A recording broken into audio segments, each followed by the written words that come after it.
Thank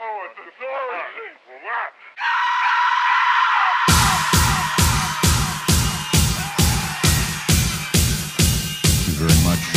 Our final witness is also using an assumed name, and again we ask our friends in the media to respect the need for her to protect her family. And we finally call on Naira to testify. Mr. Chairman and members of the committee, my name is Naira, and I just came out of Kuwait.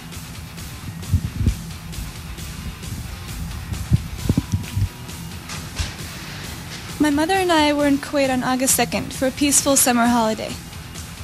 My older sister had a baby on July 29th, and we wanted to spend some time in Kuwait with her. No more. My sister, with my 5-day-old nephew, traveled across the desert to safety. There was no milk available for the baby in Kuwait. They barely escaped when their car was stuck in the desert sand, and help came from Saudi Arabia. It's the second week after the invasion. I volunteered at the Al-Adan hospital with 12 other women who wanted to help as well. I was the youngest volunteer.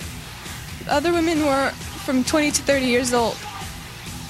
While I was there, I saw the Iraqi soldiers come into the hospital with guns.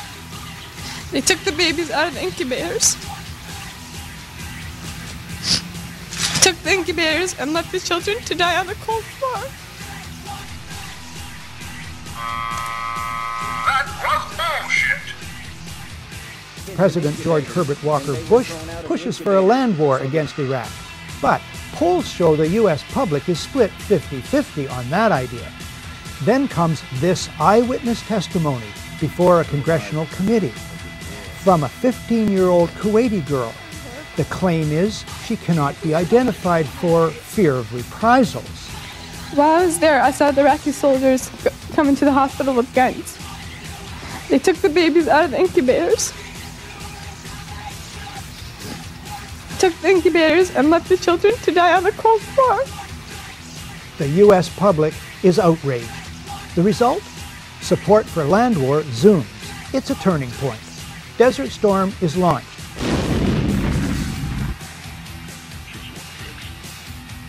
But apparently there is something going on. The Patriot missiles, we're assuming they're Patriots, have gone outbound, and we've heard some explosions, and that's about it for right now. We'll get back to you when we know something else. Something is happening here, and we're scanning the skies for something else coming in, but right now we can't see much of anything, and frankly, this is what we can show you on television right now because of military restrictions from both the Saudis and the U.S. Straight above us, there's a vapor trail coming from my right to my left, and there's a cloud of something. It looks like it might have been an explosion, a cloud. I'd say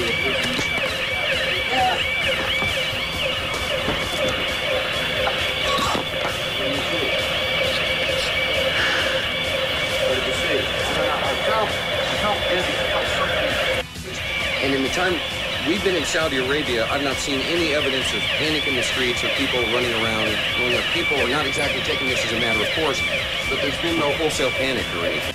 where we are, we have absolutely seen nothing happen. A little boom one time, a small boom, could have been the sound traveling from high on. That's not actually confirming that anything happened.